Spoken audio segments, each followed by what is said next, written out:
ஈவிஸ்னு சொல்லப்படுற எலக்ட்ரிக் வண்டிகளுக்கு இந்தியாவோட எதிர்கால வாகன போக்குவரத்துல முக்கிய இடம் இருக்கு. நாம ஒவ்வொரு டெயில் பைப்பையும் 0 எமிஷன் டெயில் பைப்பா நாம மாத்தணும். அது எலக்ட்ரிக் பேட்டரி ஆபரேட்டட் வெஹிக்கிளால மட்டும்தான் சாத்தியமாகும். ஆனா இதுக்கான சந்தையும் கட்டமைப்பும் இந்தியால இப்பதான் ஆரம்பமாகி இருக்கு. இந்தியால ஈவிஸ்கான மாற்றங்கிறது புது வாகனங்களை உருவாக்குறதும் டெவலப் பண்றது மட்டும் இல்ல.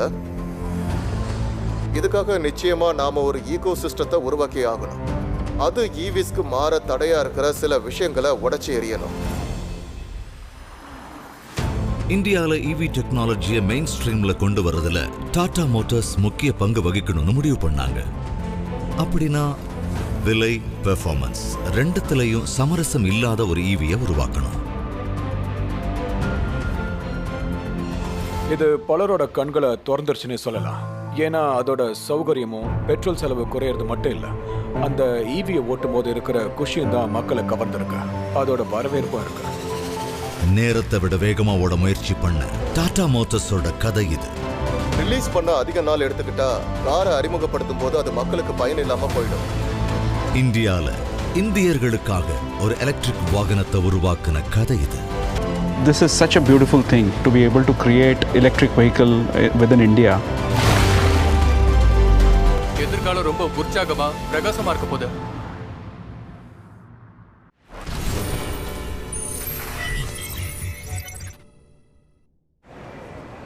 எனர்ஜி நம்ம பூமிக்கு பவர் கொடுக்குது. நாம வேலை செய்யற விதத்தை முடிவு பண்ணுது. நாம விளையாடுற விதத்தையும் நம்ம போக்குவரத்தையும் முடிவு பண்ணுது. ஆனா ஃபாசில் ஃபியூல்ஸ் நம்ம பூமியை வெப்பமாக்கிக்கிட்டு இருக்கு. அந்த வெப்பத்தை மனிதர்கள் உணர ஆரம்பிச்சிருக்கோம். கிளைமேட் சேஞ்சுங்கிறது ரொம்ப நிதர்சனமானது. அதுக்கான ஆதாரம் நம்மள சுத்தி இருக்கு. அந்த சூழ்நிலைகளை நாம தினமும் பார்த்துட்டு தான் இருக்கோம்.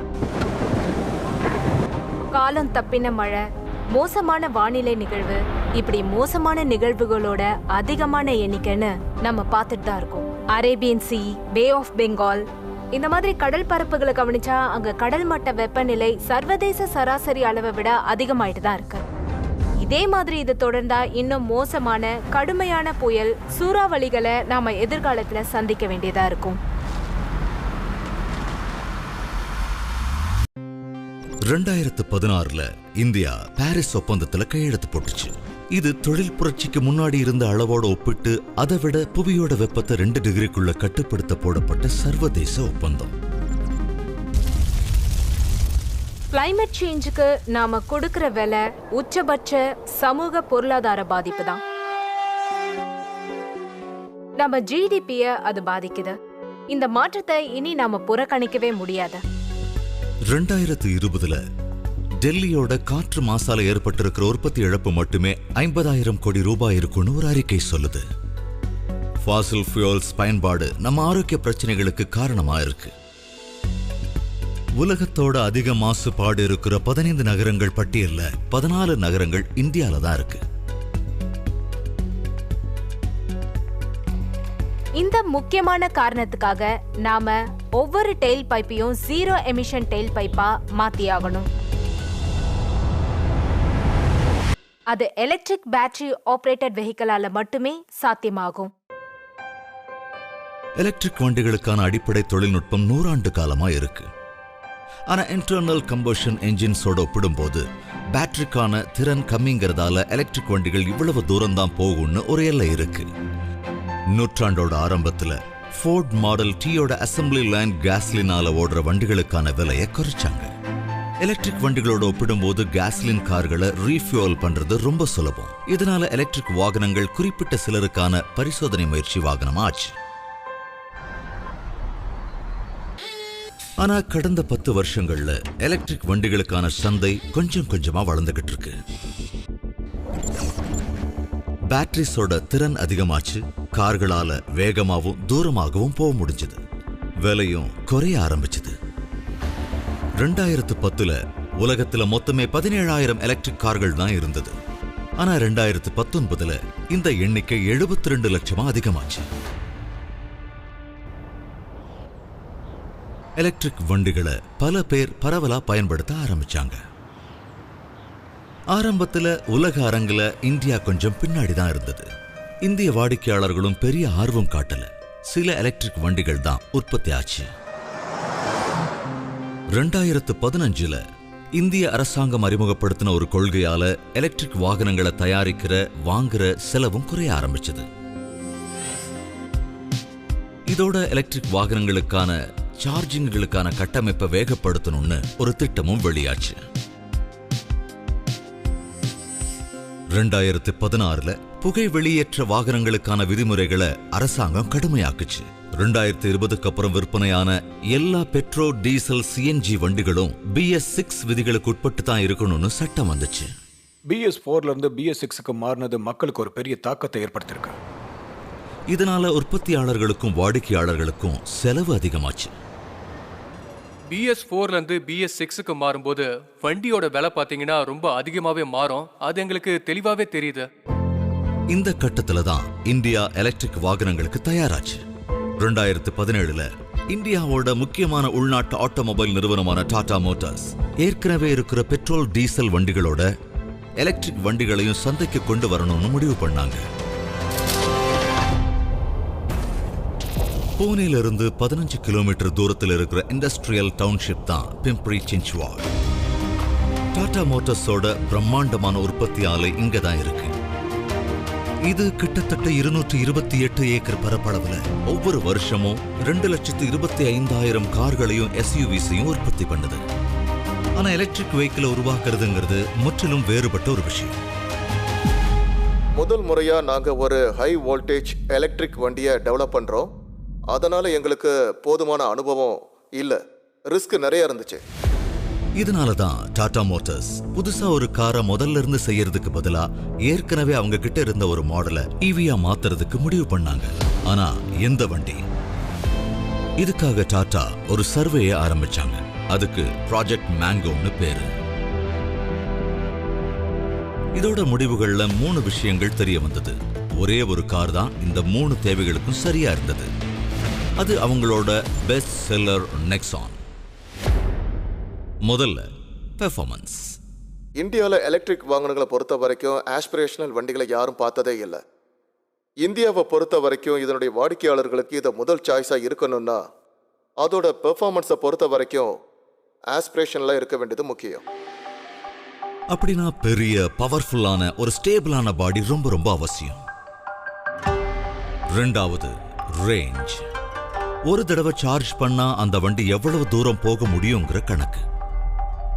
முன்னாடி வந்த EVs எல்லாமே சின்ன பேட்டரி பேக்ஸ் தான் இருக்கும். ஸோ எல்லாமே சிட்டி கார்ஸ். அதுங்களுக்கு ரேஞ்ச் இல்லை. குறைஞ்சபட்சம் 220 கிலோமீட்டர் ரேஞ்ச் கிடைக்கிற கார் தான் எனக்கு தேவை. இதுக்காக ஒரு ஹை கெப்பாசிட்டி பேட்டரியை உருவாக்கணும். அந்த பேட்டரி காரோட அடிபாகத்துல ஃபிட் பண்ணப்படணுங்கிறதால அதிக கிரவுண்ட் கிளியரன்ஸ் இருக்கிற ஒரு வண்டியை தேர்ந்தெடுக்க வேண்டி இருந்தது.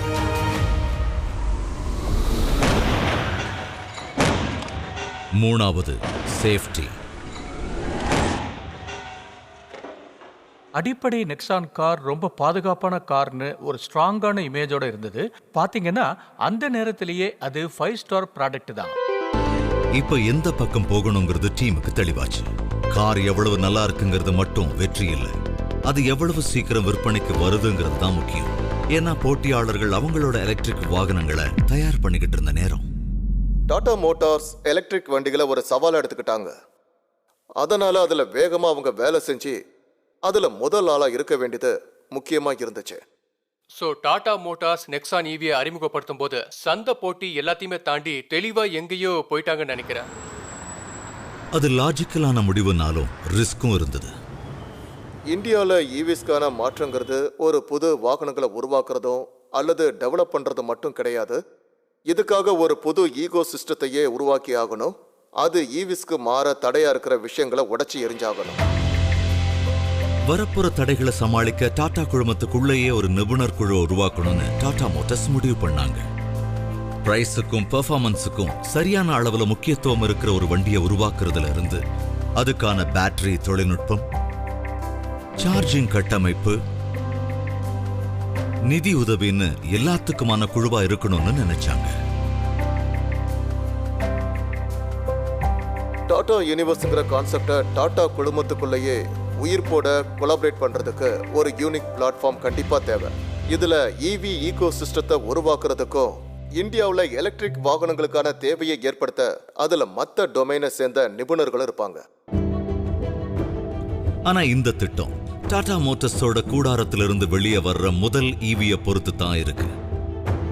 இந்த காரை சந்தைக்கு கொண்டு வர்றதுக்கு இந்த டீமுக்கு 12 to 16 மாதங்கள் வரைக்கும் தான் இருக்கு. வேகமா மாறிக்கிட்டு வர எலக்ட்ரிக் வாகன தொழில்நுட்பத்தோட உற்பத்தியும் வேகமா தான் இருக்கணும். ரொம்ப நாள் எடுத்துக்கிட்டா வண்டி மார்க்கெட்டுக்கு வரும்போது இர்ரெலவெண்ட் ஆயிடும். அதனால எங்களுக்கு வேகமான ஒரு டெவலப்மெண்ட் மாடல் வேணுங்கிறது முக்கியமானதா இருந்துச்சு. அப்போதான் இந்த வேகமா மாறிக்கிட்டு இருக்கிற இந்த டெக்னாலஜி உலகத்துல எங்க ப்ராடக்ட்ஸை நாங்க அறிமுகப்படுத்தும் போது அது ரெலவெண்டா இருக்க முடியும். டாடா மோட்டார்ஸ் டீமால சரியான நேரத்துல இந்த வண்டியை உருவாக்க முடியுமாங்கிறது தான் பெரிய கேள்வியா இருந்தது. அதோட அதை எப்படி பண்ணுவாங்கன்னு கேள்வி வந்தது.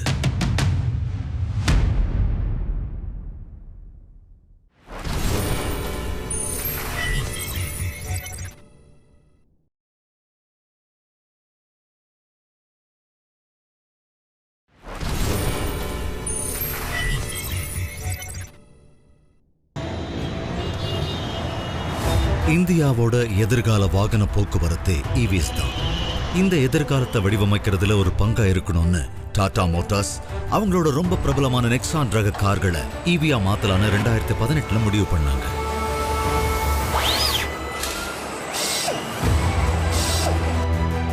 இந்த காரை உருவாக்க டீமுக்கு 12 to 16 மாதங்கள் தான் இருந்தது. 12 மாசத்துலயா? முடியாது. இவ்வளவு விஷயத்தையும் எப்படி முடியும்? இதுதான் என்னோட ஃபர்ஸ்ட் ரியாக்ஷன். ஒரு காரை உருவாக்குறது சிக்கலான வேலை. உள்ளூர் வெளிநாடுகள்னு பல இடங்களை சேர்ந்த டிபார்ட்மெண்ட்ஸ் மற்றும் காம்பனன்ட் சப்ளையர்ஸோட சரியான ஒருங்கிணைப்பு இருந்தே ஆகணும். இப்படி ஒரு காரை மாத்துற ப்ராசஸுக்கு வழக்கமா 30 மாதங்கள் ஆகும். டாடா மோட்டார்ஸ் டீமுக்கு அதுல பாதி தான் டைம் இருந்தது. நாங்கள் பேசின ஒவ்வொரு சப்ளையருமே எக்ஸ்கியூஸ் மீ எவ்வளவு நாள் சொன்னீங்கன்னு தான் கேட்டாங்க. நீங்கள் நினச்சதை விட பல வருஷங்கள் ஆகும்னு சொன்னாங்க. என்ன சவால் வரப்போகுதுன்னு எங்களை யாருக்குமே தெரியாது. ஒரே நல்ல விஷயம் என்னன்னா இதை நாங்கள் ஒரு காமன் பிளாட்ஃபார்ம்ல உருவாக்கணும். பூனேக்கு பக்கத்தில் இருக்கிற பிம்பரி சின்ச்வாட்ல அமைஞ்சிருக்கிற டாடா மோட்டார்ஸோட பிரம்மாண்டமான உற்பத்தி ஆலையில நெக்ஸான் ஈவிக்கான உற்பத்தி வேலை ஆரம்பமாகுது.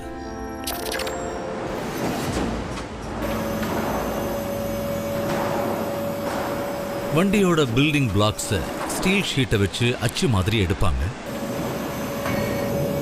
அதாவது ரூஃப், ஃப்ளோர், ஃப்ரேம், அப்புறம் டோர்.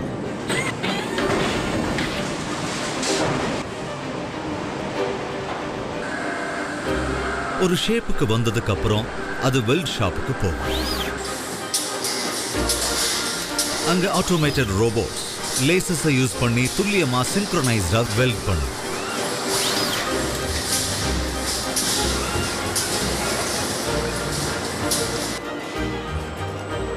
ஃப்ரேமிங் மற்றும் மெட்டல் ஃபினிஷிங் லைன்ல இந்த பார்ட்ஸ் எல்லாமே ஒன்று சேர்க்கப்படும்.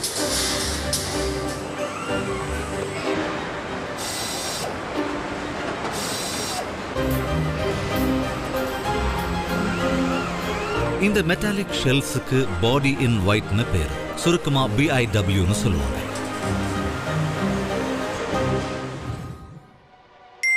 அடுத்து இந்த BIW எல்லாம் பெயிண்டிங்காக 60 கிலோமீட்டர் தூரத்துல ரஞ்சன்கான்ல இருக்கிற பெயிண்ட் அண்ட் ட்ரிம் ஷாப்புக்கு போகும்.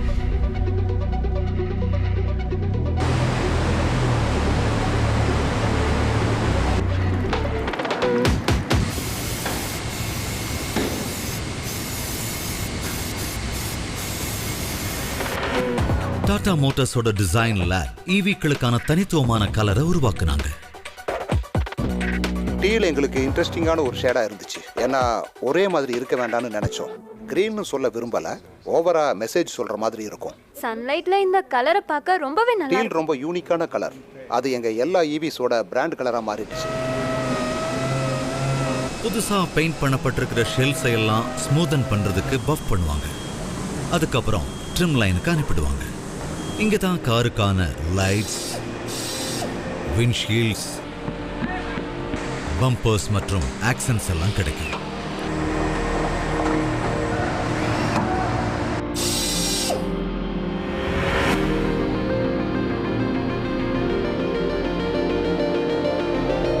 டிசைன் லேப் இந்த கார்களுக்கான தனி கலரை உருவாக்குனாங்க. அதுதான் EV ப்ளூ.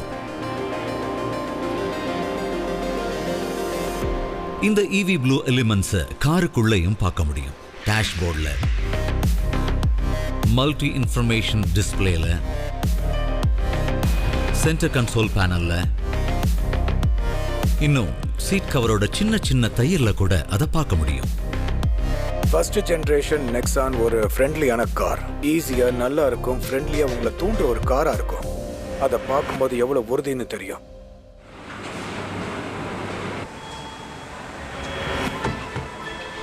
அடுத்ததா 2 முக்கியமான பவர் எலிமெண்ட்ஸ் இந்த EVல நிறுவப்படுது. ஒன்னு ஆன்போர்ட் சார்ஜர்,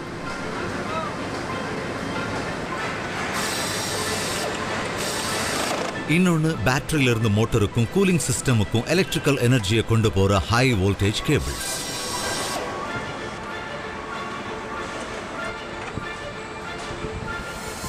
இந்த எலக்ட்ரிக் காம்பனன்ட்ஸ் எல்லாம் பூனேக்கு பக்கத்தில் இருக்கிற ஆப்டிவ் ஆலையில இருந்து ரஞ்சன்கான் ஆலைக்கு வந்து சேருது. 2018ல எலக்ட்ரிக்கல் காம்பனன்ட் சப்ளை பண்ணணும்னு டாடா மோட்டார்ஸ் ஆப்டிவ் அணுகும் போது அவங்க கிட்ட அதுக்கான ஆலை எதுவுமே இருக்கல. காரணம் என்னன்னா, அந்த நேரத்துல இந்தியால நெக்ஸான் EV மாதிரியான எந்த காரும் இருக்கல.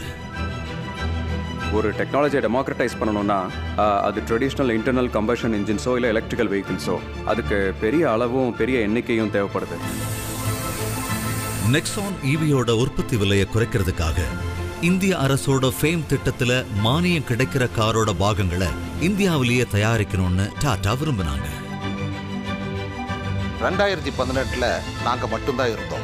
இந்திய சந்தையில் எலக்ட்ரிக் வாகனங்களோட பங்கு ரொம்ப ரொம்ப கம்மி. கஸ்டமர்ஸ் இதெல்லாம் வாங்குவாங்களான்னு நம்ப முடியல. எங்கள் சப்ளையர்ஸுக்கிட்ட சப்ளை பண்ணுறதோட மட்டும் இல்லாமல் அதை உள்நாட்டிலேயே தயாரிக்கலாம், இந்தியாவில் இன்வெஸ்ட் பண்ணலாம்னு சொல்லும்போது அது ஒரு பெரிய சவாலாக இருந்துச்சு. புது உற்பத்தி ஆலைகளை உருவாக்குறது அதிக செலவு தான். இந்தியாவில் எலக்ட்ரிக் வெஹிக்கிள்ஸை எவ்வளோ வாங்குவாங்கன்னு நிறைய கேள்விகள் இருந்துச்சு. இப்படி உள்நாட்டு தயாரிப்புக்கு முன்னாடி எலக்ட்ரானிக் வாகனங்களோட சந்தை இந்தியாவில் எப்படி வளரும்னு டாடா மோட்டார்ஸ் கிட்ட இருந்து தெரிஞ்சுக்க சப்ளையர்ஸ் விரும்பினாங்க.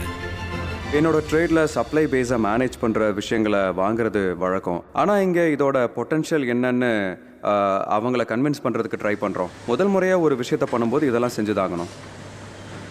இது நம்ம பண்ணுறது மூலமாக புது டெக்னாலஜியை நம்ம இந்தியாவுக்கு கொண்டு வர முடியும். அது மட்டும் இல்லாமல் காஸ்ட்டும் கம்மியாகுது. எங்கள் ஜெர்மன் ஆஃபீஸ், சைனா ஆஃபீஸ்னு எங்களோட சர்வதேச நிபுணர்கள் கிட்ட பேசினோம். அவங்க இங்கே வந்து அதுக்கான ஃபேக்ட்ரி அமைக்க, அதுக்கான டிசைனை உருவாக்க ஹெல்ப் பண்ணாங்க. ஆக்டிவோட இந்த உற்பத்தி ஆலையில ஹை வோல்டேஜ் வயரிங்கையும் சார்ஜிங் காம்பனன்ட்ஸையும் டெஸ்ட் பண்ணிக்கிட்டு இருக்காங்க. சேஃப்டி தான் ரொம்ப ரொம்ப முக்கியம். அதனால 3000 வோல்ட்ல நாங்கள் இதை டெஸ்ட் பண்ணோம். குவாலிட்டி செக்ஸை கடந்ததுக்கு அப்புறம் பாகங்கள் நெக்ஸான் EVகளில் பொருத்துறதுக்காக ரஞ்சன்கானுக்கு அனுப்பப்படுது. அடுத்ததா EVக்களுக்கு சஸ்பென்ஷன் மற்றும் டயர்ஸ் பொருத்தப்படுது.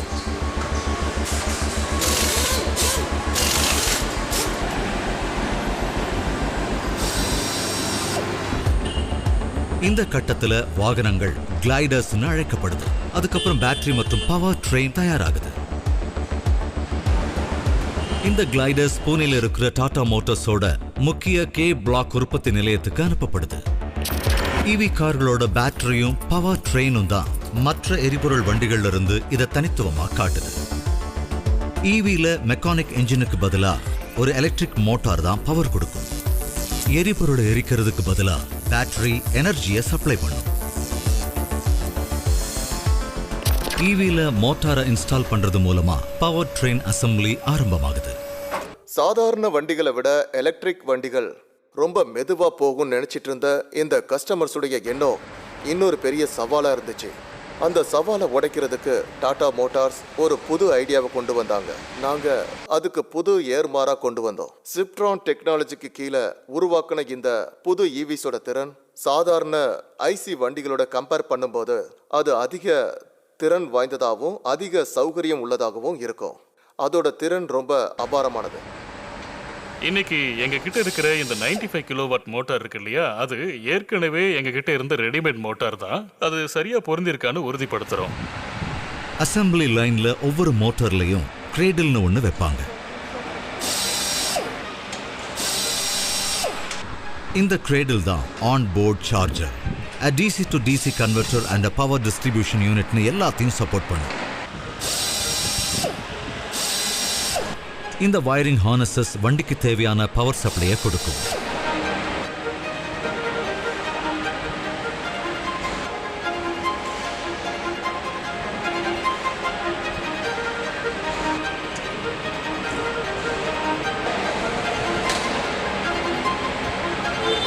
கிளைடர்ல மோட்டரும் கிரேடில் யூனிட்டும் ஃபிட் பண்ணப்படுது.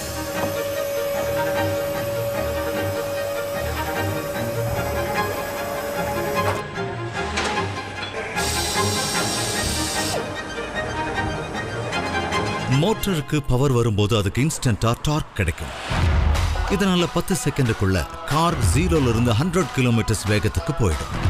ஆனா அதை செய்யணும்னா அதுக்கான பவர்ஃபுல் பேட்டரி அவசியம்.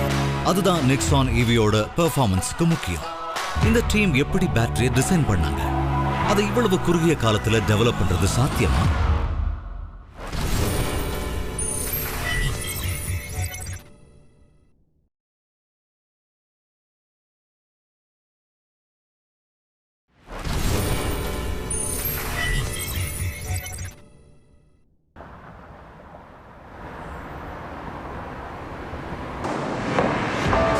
நெக்ஸான் ஈவியோட உற்பத்தியில சரியான முறையில வரிசையா திட்டமிடப்பட்ட அடுத்தடுத்த படிகள் இருக்கு. மோல்டிங், வெல்டிங், பெயிண்டிங் அண்ட் ஃபிட்மெண்ட்ஸ், இது எல்லாத்துக்கும் அப்புறம் இந்த ஈவிக்கு அதோட இதயத்தை பொருத்தணும். அதுதான் பேட்டரி. எலக்ட்ரிக் வண்டியோட உயிரே பேட்டரி தான். நெக்ஸான் ஈவியை பொறுத்த வரைக்கும் முடிஞ்ச அளவுக்கு அதிகபட்சமான ரேஞ்சில் கொடுக்க நாங்கள் முயற்சி பண்ணோம். கஸ்டமர்ஸ்க்கு இருக்கிற பெரிய கவலைகளை ஒன்று காரோட ரேஞ்ச்.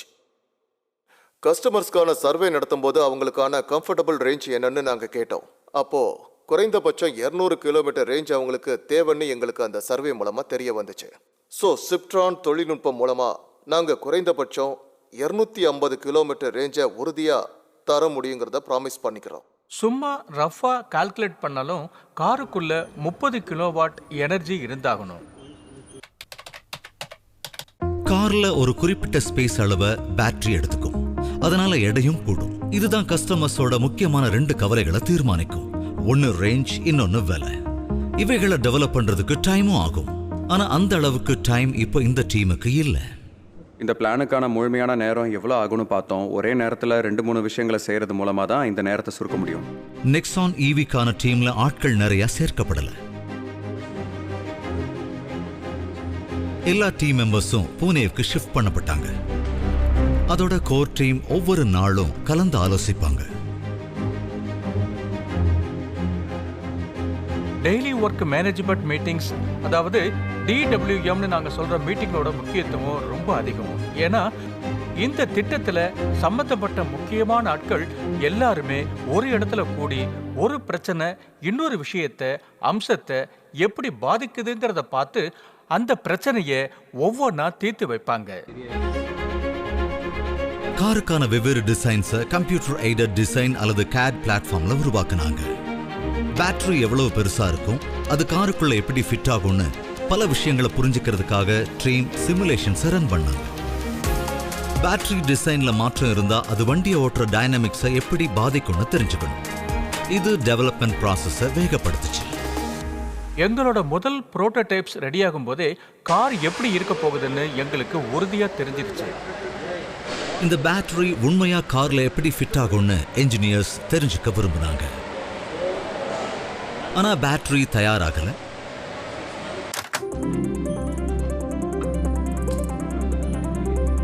கட்டுமானத்தில் பயன்படுற சீபா பிளாக்ஸ்ங்கிற மெட்டீரியலை வச்சு டிஜிட்டல் டிசைனுக்கு ஏத்த மாதிரி பேட்டரி மாடலை உருவாக்குனாங்க. அப்படிதான் கொஞ்சம் பேட்டரியை எப்படி பொருத்துவோம், அதனால எந்த மாதிரி பிரச்சனைகள் வரலான்னு பார்த்து எங்க கையில முதல்ல ஒரு பேட்டரி வரதுக்கு முன்னாடியே நாங்க ப்ரொடக்ஷன் லைன்ல சேஞ்சஸ் பண்ண ஆரம்பிச்சிட்டோம். வண்டியோட அடிபாகத்துல ஃபிட் ஆகிற மாதிரி தான் நெக்ஸான் ஈவி பேட்டரி வடிவமைக்கப்பட்டிருக்கு. அதன் 230 கிலோ எடை வண்டியோட முன் பகுதியிலையும் பின்பகுதியிலையும் சரியான அளவுல இருக்கிற மாதிரி வைக்கப்பட்டிருக்கு. இதனால வண்டியோட டிராக்ஷனும் ஹேண்ட்லிங்கும் மேம்படுத்தப்படுது. பேட்டரி புரோட்டோடைப்ஸ் ரெடி ஆகிற சமயத்துல அதை பெரிய அளவில் உற்பத்தி பண்றதுக்காக டாக்கோன்னு சொல்லப்படுற டாடா ஆட்டோ காம்பனன்ட்ஸ் திட்டத்தில் இணைஞ்சாங்க.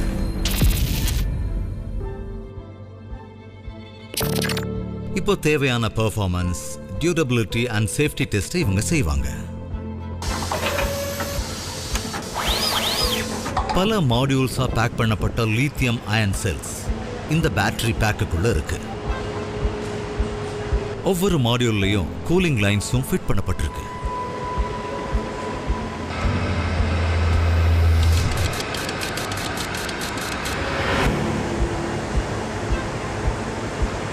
இந்தியா மாதிரியான அதிக வெப்பம் இருக்கிற நாட்டில் பேட்டரிக்குள்ளேயே லிக்விட் கூலிங்கை சேர்க்கறது ரொம்ப ரொம்ப முக்கியம்.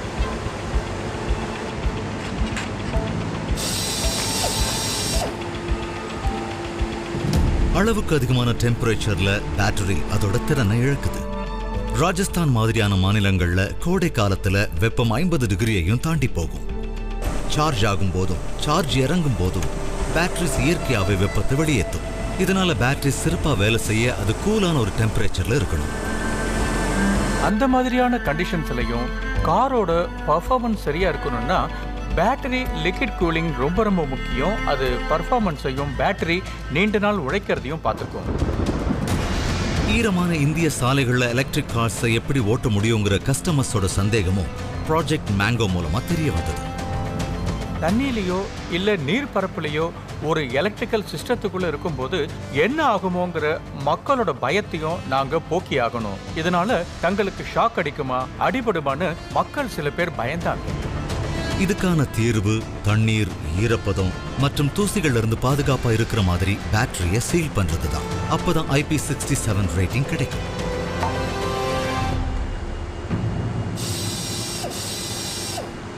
இந்த ரேட்டிங் இருந்தா 1 மீட்டர் உயரத்துல தண்ணி இருந்தாலும் அந்த தண்ணி பேட்டரிக்குள்ள போகாத மாதிரி 1/2 மணி நேரம் வரைக்கும் இந்த பேட்டரி தாக்கு பிடிக்கும்னு அர்த்தம். இந்த பேட்டரி மேல டாடா மோட்டார்ஸ் அதிக நம்பிக்கை வச்சிருக்காங்க. அதனால இந்த பேட்டரி பேக்குக்கு 8 வருஷம் வாரண்டி தராங்க. தண்ணீரும் டெம்பரேச்சரும் தான் இந்த பேட்டரிக்கு முக்கியமான பிரச்சனை. டிசைன் ஸ்டேஜ்லயே இந்த பேட்டரியோட புரோட்டோடைப்ஸுக்கு பல விதமான டெஸ்ட்கள் நடக்கும். குழி மேடுன்னு இந்தியா சாலைகளோட வழக்கமான மோசமான சூழல்கள்ல இந்த பேட்டரி பேக்கை நாங்க டெஸ்ட் பண்ணி பார்த்திருக்கோம். ஏன் சாலைகளே இல்லாத ஒரு இடத்துல கூட நாங்க இந்த கார்களை டெஸ்ட் பண்ணி பார்த்திருக்கோம். ஸோ எல்லா சூழல்களையும் நாங்க வண்டியை டெஸ்ட் பண்ணியிருக்கோம். ஒட்டு மொத்தமா நெக்ஸான் ஈவில பேட்டரியை பொருத்துறதுக்கு முன்னாடி 45 விதமான சோதனைகளை கண்டக்ட் பண்றாங்க.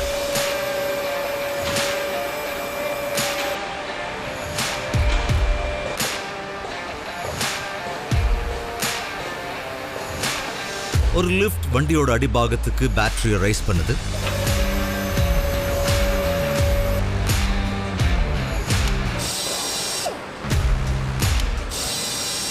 லோ வோல்டேஜ், ஹை வோல்டேஜ், அப்புறம் எர்த்திங் வயர்ஸ் பேட்டரியில ஒர்க்கர்ஸ் அட்டாச் பண்றாங்க. கூலண்ட் கனெக்ஷனும் பொருத்தப்படுது. கடைசியா பேட்டரி பேக்ல ஃபியூஸையும் அட்டாச் பண்றாங்க.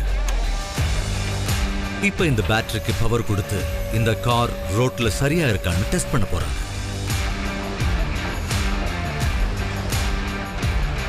வண்டி ஸ்மூத்தா போகுதான்னு பார்க்கிறதுக்கு வீல் அலைன்மெண்ட் டெஸ்ட் நடக்குது.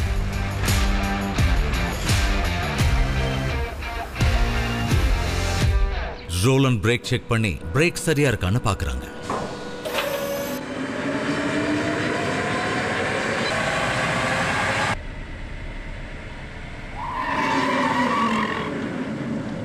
இதுதான் ஷவர் டெஸ்ட். இதுல 9 நிமிஷத்துக்கு 1.8 பார்ஸ் ஆஃப் பிரஷர்ங்கிற வேகத்துல தண்ணியை பீச்சி அடிப்பாங்க. இது மூலமா கேபினுக்குள்ள வாட்டர் லீக்கேஜ் இல்லங்கிறது உறுதிப்படுத்தப்படுது. எதிர்பார்த்த தரத்துல கார் இருக்கான்னு செக் பண்றதுக்காக ஒவ்வொரு சின்ன டீடைலையும் குவாலிட்டி அஷூரன்ஸ் டீம் செக் பண்றாங்க. ஃபேக்டரியிலிருந்து வெளியே வர ஒவ்வொரு நெக்ஸான் ஈவிலையும் மொத்தமா 12 சோதனைகள் செய்யப்படுது. இன்னைக்கு ஃபேக்டரியிலிருந்து ஒவ்வொரு நாளும் 70 நெக்ஸான் ஈவிஸ் உற்பத்தி ஆகுது. இந்த தொழிற்சாலையில வருஷத்துக்கு 10,000 ஈவிஸ் உற்பத்தி பண்ற திறன் இருக்கு.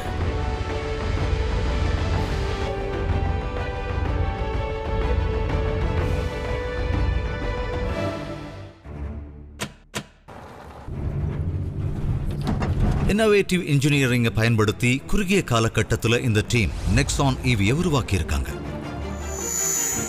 ஆனா அடுத்த கட்டத்துக்கு போறதுக்கு முன்னாடி பெர்ஃபார்மன்ஸையும் சேஃப்டியையும் செக் பண்றதுக்காக இந்த புரோட்டோடைப்ஸ் அடுத்தடுத்து பல சோதனைகளுக்கு உட்படுத்தப்படும்.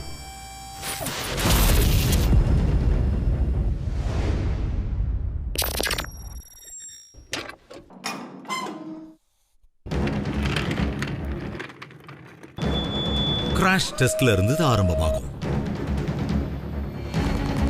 எல்லா எக்ஸ்டர்னல் சப்ளையும் ரிமூவ் பண்ணுங்க. லான்ச்சுக்கு ரெடி ஆயாச்சு. லான்ச் பண்றதுக்கு கிளியரன்ஸ் கொடுங்க. Okay okay launch. Nexon evil இருக்கிற 30 கிலோவாட் ஹார் பேட்டரியால 200 கிலோ எடையும் எலக்ட்ரிக் சார்ஜும் வண்டியில கூடுது. இதனால சில சிக்கல்களும் உருவாகுது.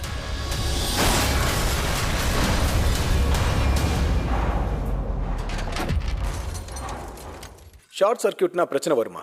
கார் மோதுறதுனால ஏதாவது தப்பா போகுமான்னு நிஜத்துல நாங்க டெஸ்ட் பண்றதுக்கு முன்னாடியே கம்ப்யூட்டர்ல நூத்துக்கணக்கான சிமுலேஷனை ஓட்டி பார்த்துட்டு தான் நாங்க அதை வெளியில கொண்டு வருவோம். இந்த சிமுலேஷன்ஸ் நிஜ சோதனைகளுக்கு தயாராகிறதுக்கு டீமுக்கு ஹெல்ப் பண்ணுது. பேசஞ்சர்ஸோட சேஃப்டியை உறுதிப்படுத்துறதுக்கு காரோட பாதுகாப்பு அம்சங்களை மாடிஃபை பண்ணி இன்னும் அதிகமாக்கி இருக்காங்க. அடுத்ததா இந்த காரை எலிமெண்ட்ஸுக்கு எக்ஸ்போஸ் பண்றாங்க.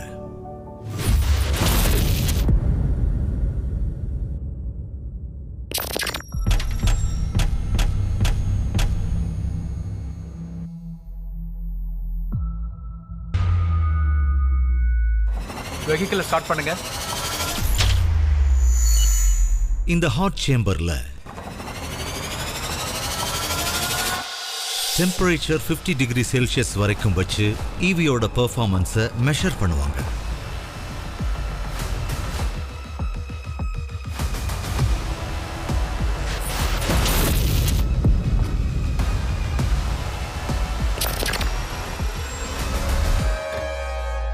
கோல்ட் சேம்பர்ல உறைஞ்சு போகக்கூடிய சூழல்ல பேட்டரி சார்ஜிங்கும் எலக்ட்ரிக்கல் காம்பனன்ட்ஸோட பெர்ஃபார்மன்ஸும் எப்படி இருக்குன்னு டெஸ்ட் பண்ணுவாங்க.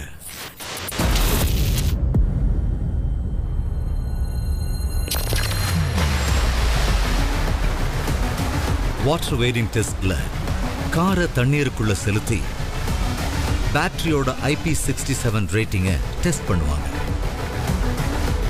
இந்த விஷயங்களை கார் தாக்கு பிடிக்கலாம். ஆனா இந்திய சாலைகளோட பாதிப்பை இந்த கார் சமாளிக்குமா?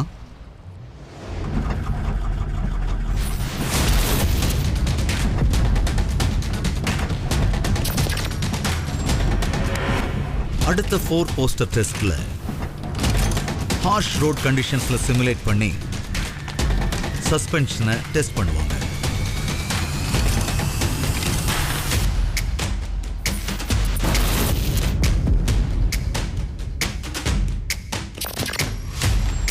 சஸ்பென்ஷனையும் ரைட் கம்ஃபர்ட்டையும் டெஸ்ட் பண்றதுக்காக டார்ச்சர் ட்ராக்ல டிரைவ் பண்ணி பார்ப்பாங்க.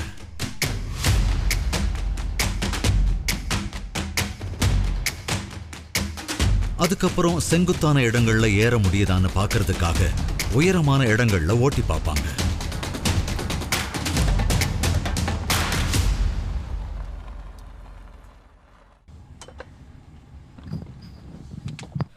இதை அனிகாய்க் சேம்பர்ல டெஸ்ட் பண்ணுவாங்க. வெளியில இருந்து வர்ற எல்லா சத்தங்களையும் பிளாக் பண்ற மாதிரி இதை கட்டியிருக்காங்க. முழு நிசப்தத்துல சின்ன சின்ன சத்தங்கள் கூட பெருசா கேட்கும். என்ஜினியர்ஸ் இந்த சத்தங்களை ஸ்டடி பண்ணி அது எங்கிருந்து வருதோ அதை சரி பண்ணுவாங்க.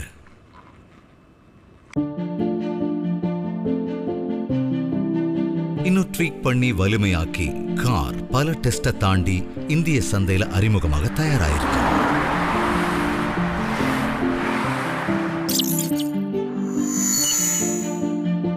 உண்மையிலே இதோட பெர்ஃபார்மன்ஸ் அட்டகாசமா இருந்துச்சு. மக்களோட கண்களை திறந்துருச்சுன்னு சொல்லலாம். ஈவில இருந்து எதிர்பார்த்த சௌகரியமும் குறைஞ்ச செலவு மட்டும் இல்லாம அதை ஓட்டுறதுல உற்சாகம் இருக்குன்னு அவங்களுக்கு புரிய வந்துருச்சு. வரவேற்பு இருக்கு. ஆனா இந்த திட்டத்துல நெக்ஸான் ஈவிங்கிறது ஒரு பகுதி தான். டாடா மோட்டார்ஸ் கஸ்டமர்ஸ் எந்த கஷ்டமும் படக்கூடாதுன்னு நினைச்சாங்க. அப்படின்னா வீட்லையும் பொது இடங்களையும் சார்ஜிங்குக்கான அமைப்பை உருவாக்கணும்.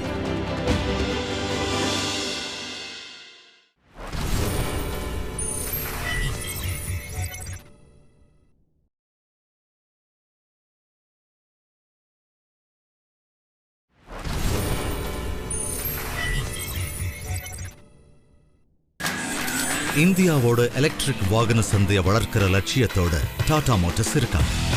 இந்தியா மாதிரியான ஆரம்ப கட்ட சந்தையில எலக்ட்ரிக் வண்டிங்கிற விஷயத்துக்கான அறிமுகமா நெக்ஸான் ஈவி இருக்கு. அதனால அதுக்கான சரியான சார்ஜிங் முறையை கொடுக்கறதும் இந்த நிறுவனத்துக்கு முக்கியமானதா இருக்கு. டாடா யூனிவர்ஸோட முக்கியமான பகுதியான டாடா பவர் இந்த நேரத்துல தான் உள்ள வந்தாங்க. டாடா மோட்டார்ஸும் டாடா பவரும் சேர்ந்து 2 சார்ஜிங் முறைகளை உருவாக்குனாங்க. 1 மணி நேரத்தில் நெக்ஸான் ஈவிய 0லிருந்து 80% வரைக்கும் சார்ஜ் பண்ற ஃபாஸ்ட் சார்ஜஸ். இதை நெடுஞ்சாலை ஓரமா இருக்கிற பொது இடங்கள்ல செட் பண்ணாங்க. 2வது, ஒவ்வொரு நெக்ஸான் ஈவியோடையும் வர்ற ஹோம் சார்ஜிங் அமைப்பு. இதை கஸ்டமர் வீட்லயோ அல்லது ஆபீஸ்லயோ செட் பண்ணிக்கலாம். வீட்டில் முழு சார்ஜ் ஆகிறதுக்கு 8லிருந்து 10 மணி நேரம் ஆகும். ஸோ நைட்டு காரை சார்ஜ் போட்டு வச்சிடலாம். அப்புறம் ஜி கனெக்ட் ஆப் மூலமாக எவ்வளோ சார்ஜ் ஆயிருக்குன்னு பார்த்துக்கலாம். இந்த ஜி கனெக்ட் ஆப் மூலமா பப்ளிக் பிளேசஸ்லயும் ஹைவேஸ்லயும் சார்ஜிங் ஸ்டேஷன்ஸ் எங்க இருக்குன்னு கஸ்டமர்ஸ் லொகேட் பண்ண முடியும். அதே போல ஃபாஸ்ட் சார்ஜஸ்க்கான பேமெண்ட்டையும் பண்ணிக்க முடியும். 2026க்கு முன்னாடி இந்திய சாலைகள்ல 20 லட்சம் ஈவிஸ் இருக்குன்னு ஒரு ரிப்போர்ட் சொல்லுது. இந்த ஈவிஸுக்கு 4 லட்சம் பப்ளிக் சார்ஜஸ் தேவைப்படும். இப்போதைக்கு 2000க்கும் குறைவான சார்ஜஸ் தான் இருக்கு.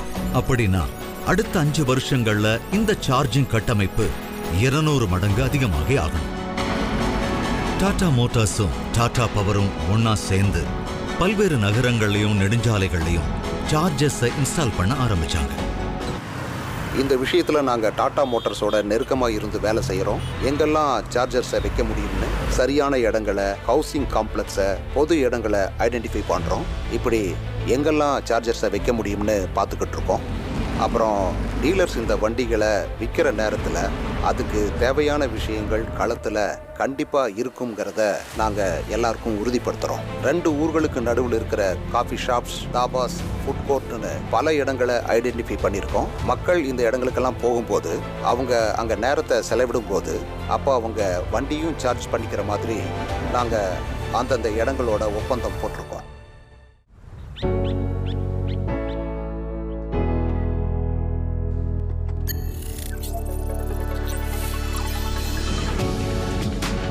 வழக்கமாக நான் 2-3 ஃபேக்ட்ரிஸில் வேலை பண்ணுவேன்.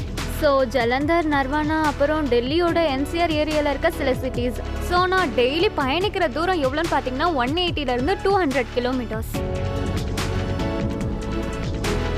சண்டிகரில் டாட்டாவோட சார்ஜஸ் இருக்கு, கர்னாலில் இருக்கு, GT ரோட்ல இங்கேருந்து ஜலந்தர் வரைக்கும் இருக்கிற எல்லா டாட்டா ஷோரூம்லேயும் இந்த சார்ஜஸ் இருக்கு. ஸோ 30 மினிட்ஸ்க்கு நின்று இதுக்காக சார்ஜ் போடுறது எனக்கு ரொம்பவே ஈஸியாக. ஜென்ரலாக GT ரோடு இங்கேருந்து 80 கிலோமீட்டர்ஸ் இருக்கு. ஸோ பெட்ரோலுக்கு நம்ம ஸ்டாப் பண்ணிக்கிட்டே தான் இருக்கோம்.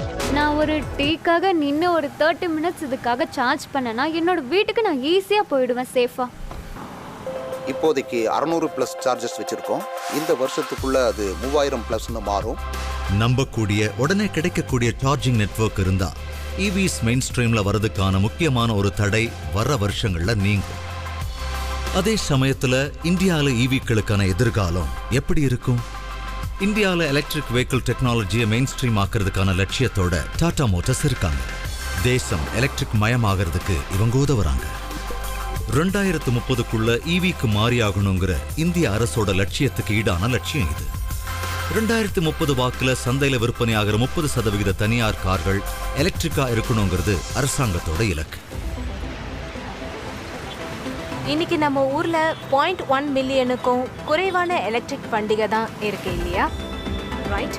அந்த 0.1 மில்லியன்கிறது சேல்ஸ்ல 2030க்குள்ள 30% மாறணும்னா இப்போலேருந்தே ஒவ்வொரு வருஷமும் புது வண்டிகளோட விற்பனையில 45% எலக்ட்ரிக் கார்களா இருந்தாகணும். அப்பதான் ரீச் பண்ண முடியும். வரப்போற டிகேட்ல இந்தியா இந்த இலக்கை எப்படி தொடும்? இந்த வளர்ச்சியை எந்த மாதிரியான விஷயங்கள் எல்லாம் பாதிக்கும்? முதல்ல கன்சியூமர்ஸுக்கு சாய்ஸ் வேணும்.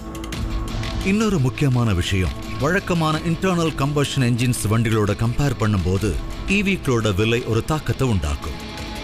அரசு மானியம் இதுல முக்கிய பங்கு வகிக்கும்னு டாடா மோட்டார்ஸ் நம்புது. ஒரு விஷயத்தை ஒத்துக்கலாம், இந்த கட்டமைப்பில் இருக்கிற நிறுவனங்களுடைய ஆர்வத்தையும் அதை விட முக்கியமா கஸ்டமர்ஸுடைய ஆர்வத்தையும் அதிகப்படுத்த அரசாங்க கொள்கைகளுடைய பங்கு இதுல ரொம்பவே முக்கியமானது அப்படிங்கறத உங்களுக்கு நான் சொல்லிக்கிறேன்.